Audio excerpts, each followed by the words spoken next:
mahasiswa, bagaimana kabarnya hari ini? Alhamdulillah, baik Pak. Alhamdulillah ya. Pagi hari ini kelihatannya cerah semua. Jadi sebelum kita mulai perkuliahan, silakan seperti biasa Kosma pimpin doa dulu. Baiklah, untuk mengawali perkuliahan kita pagi hari ini, alangkah baiknya kita berdoa. Berdoa mulai. Berdoa selesai. Sebelum kita mulai perkuliahan kita pada hari ini, seperti biasa kita absen terlebih dahulu. Perhatikan dari mahasiswa. Anissa hadir. David Hidayat. Hadir Pak. Action. Oke, baiklah. Pada pertemuan ini kita akan membahas judul baru terkait analisis rasio keuangan. Mungkin mahasiswa sebelumnya sudah pernah mendengar tentang rasio keuangan.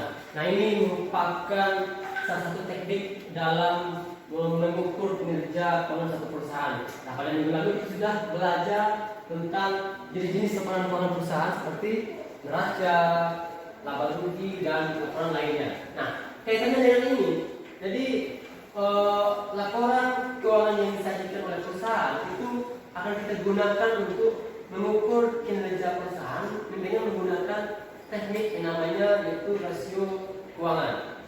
Nah, mungkin sebelumnya bertanya-tanya apa gunanya nih? Apa gunanya? Mungkin ada dari mahasiswa pernah berpikir atau berencana ingin berinvestasi atau membeli beberapa saham satu perusahaan. Nah, maka biasanya kalau kita ingin berinvestasi, biasanya yang kita lihat dulu itu kinerja keuangan perusahaannya.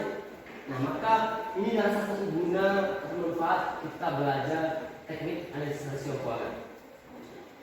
Ya, sebelum kita masuk ke macam-macam atau jenis rasio keuangan, jadi ada beberapa tujuan dari pembelajaran kita pada hari ini. Ada beberapa di antaranya. Yang pertama, mengetahui pihak-pihak yang berkepentingan dengan laporan keuangan. Jadi maksudnya begini. Jadi selain pihak internal perusahaan, ada juga pihak eksternal perusahaan seperti pemerintah ataupun calon investor untuk wajib tahu bagaimana keadaan keuangan perusahaan untuk memulai investasi pada perusahaan tersebut. Nah, itu maksudnya. Lalu tujuan yang kedua, dari pembelajaran ini kita diharapkan mampu menghitung dan menginterpretasikan rasio keuangan untuk menilai kinerja keuangan satu perusahaan. Jadi saat yang Bapak sampaikan tadi, salah satu definisi dari rasio keuangan itu adalah melihat kinerja perusahaan apakah baik atau buruk dalam beberapa periode atau perkembangan ataupun perbandingan dari periode ke periode di mana kinerja perusahaannya. Dan yang kedua, mengambil keputusan keuangan berdasarkan analisis laporan keuangan. Jadi tujuan dari pembelajaran ini itu berguna bagi pihak internal perusahaan seperti misalnya manajer keuangan. Tapi hasil dari analisis rasio keuangan ini digunakan untuk mengambil keputusan atau kebijakan perusahaan untuk aktivitas perusahaan di masa yang akan datang. Dan berdasarkan hasil analisis laporan keuangan, maka muncullah keputusan atau evaluasi untuk mengambil suatu kebijakan atau langkah yang akan dilakukan perusahaan depannya seperti apa. Ada beberapa macam rasio keuangan. Jadi dalam rasio keuangan ini ada beberapa alat atau jenis alat untuk mengukur kinerja keuangan dengan menggunakan rasio keuangan. Jadi secara umum ada 4 yang kita pelajari. Akan tetapi kalau kalian baca buku yang lain mungkin ditemukan lebih dari 4. Tapi yang wajib kita ketahui atau yang umum digunakan itu ada 4. Yang pertama ada rasio likuiditas, yang kedua ada rasio solvabilitas atau rasio leverage, yang ketiga ada rasio aktivitas, dan yang keempat ada rasio profitabilitas. Nah, rasio profitabilitas ini adalah rasio yang paling favorit digunakan biasanya. Mungkin dari mahasiswa masih asing mendengar kata-kata istilah rasio ini. Nah, pada rasio likuiditas ini kita coba masuk ke rasio yang pertama. Nah, maaf. Oke. Yang pertama itu ada rasio likuiditas. Asal katanya liquid. Pernah dengar kata liquid? Ada yang pernah dengar kata liquid? Nah, kalau di kelas lainnya itu pernah dengar katanya kata liquid. Liquid itu artinya cair yang kita pahami secara umum. Artinya apa? Kalau likuiditas dalam ekonomi itu artinya asetnya itu ketika dibutuhkan itu cepat untuk dijual, mudah diuangkan, itu namanya likuid. Itulah likuiditas, aset likuiditas namanya.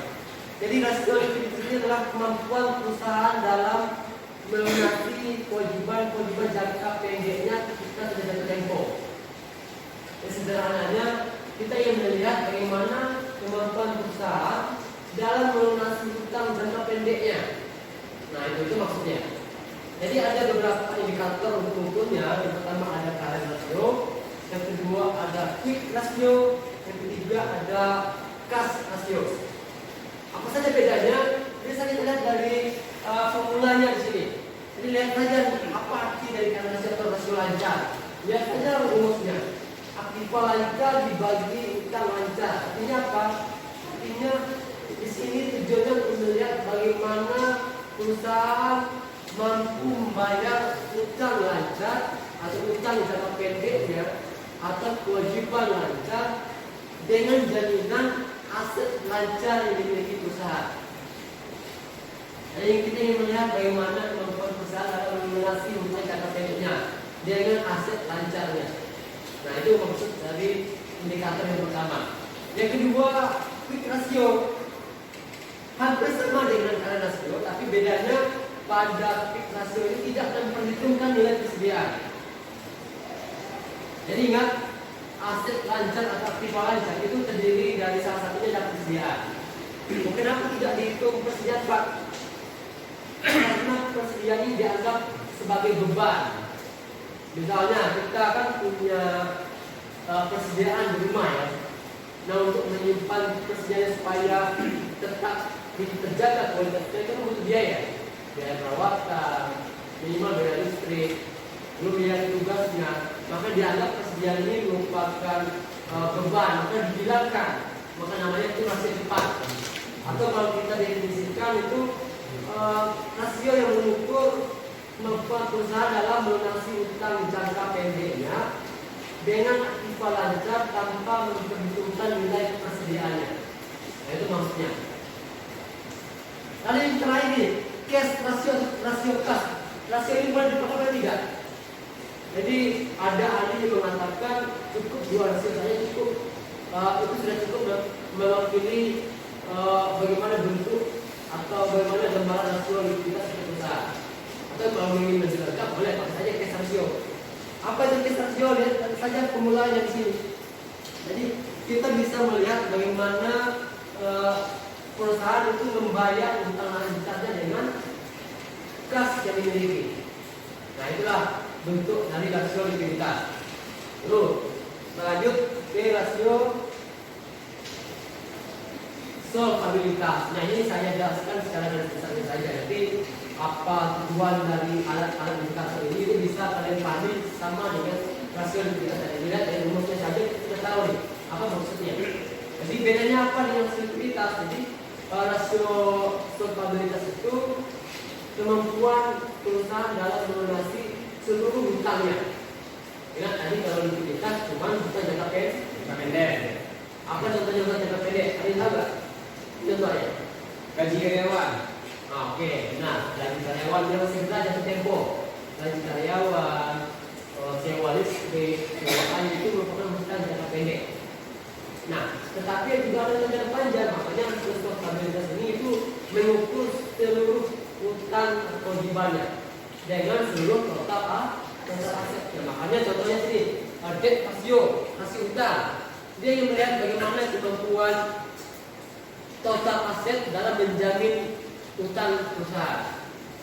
Apakah dengan jumlah utang yang dimiliki mampu tidak melunasi utang tersebut dengan total aset. Nah, juga dengan indikator lainnya. Yang ketiga ada rasio aktivitas. Ya, jadi dari pemaparan materi yang sudah kita coba pahami sebelumnya ini, kita akan mencoba bagi kelompok. Nanti kita mencoba menganalisa kerja dua perusahaan. Ini kita bagi aja dua kelompok nanti masing-masing dapat satu perusahaan. Dicoba untuk menganalisis kinerja kinerja keuangannya selama 3 tahun terakhir. Nah, silakan ketua kelas dibantu kawannya untuk membagikan kelompok.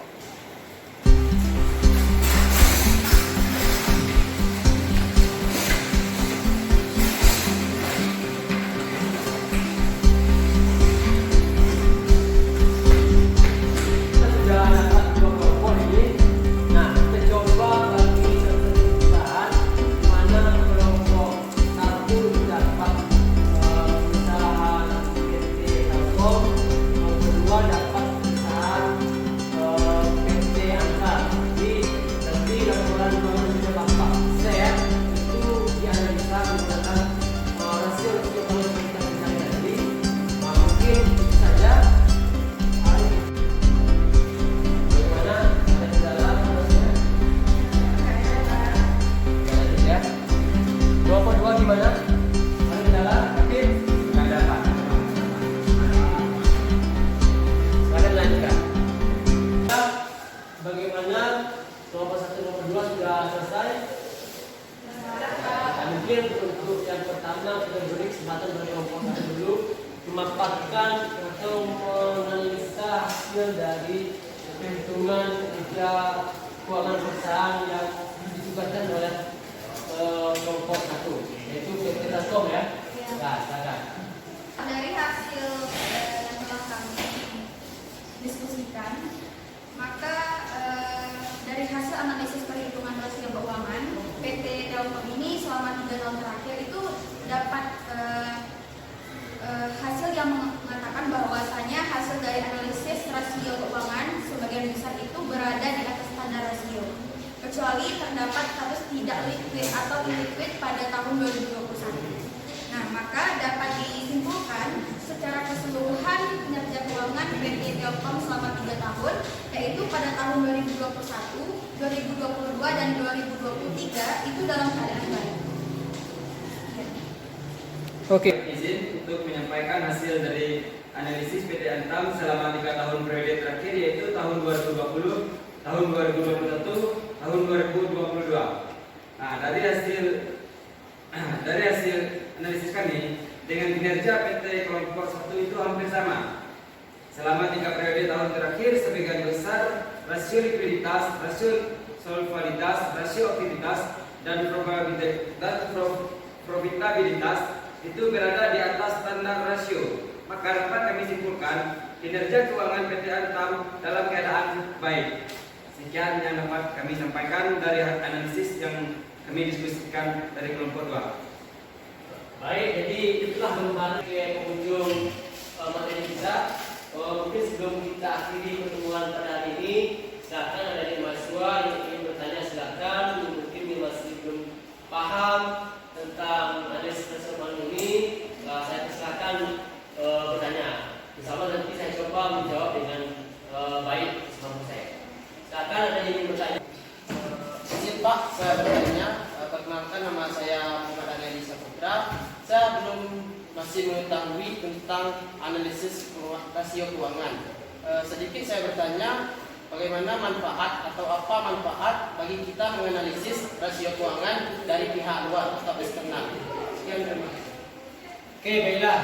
Ali, jadi apa manfaat dari pihak eksternal ya dalam mengetahui hasil dari rasio keuangan suatu perusahaan? Ini begini. Jadi pihak eksternal itu contohnya kita sebut saja dari sisi pemerintah ataupun calon investor. Kalau calon investor jelas, nanti kalau kita ingin punya rencana ingin berinvestasi pada suatu perusahaan, tentu saja kita harus melihat kinerja keuangannya. Jadi kita jangan sampai beli kucing dalam karung. Nah, lalu bagi pihak pemerintah misalnya, yang termasuk pihak eksternal di sini, nah pemerintah fungsinya di sini itu mengawasi perusahaan tersebut. Jadi mengamankan para investor ketika jadi hal yang janggal atau indikasi suatu perusahaan itu kinerja keuangan tidak baik, itu seperti contohnya perannya OJK ya. Nah, OJK itu tugasnya seperti itu. Jadi dia melihat perkembangan kinerja setiap perusahaan, menjamin hak-hak para investornya. Nah, itu salah satu manfaat untuk pihak eksternal dalam menghitung atau melihat hasil dari analisis rasio keuangan. Mungkin itu ya Arya. Baiklah, sebelum kita tutup acara program kita, Bapak ingin memberikan tugas individu untuk kita kerjakan di rumah. Nah, tugasnya nanti dicatat, nanti masing-masing mahasiswa itu mencari satu perusahaan untuk dianalisa rasio keuangannya. Jadi bebas mau pilih perusahaan apa saja, yang penting jangan sama. Nanti dianalisa rasio keuangan cukup 1 tahun saja dengan menggunakan 4 rasio. Nah, mungkin ada yang ingin ditanyakan terkait tugasnya atau yang masih belum paham? Insya Allah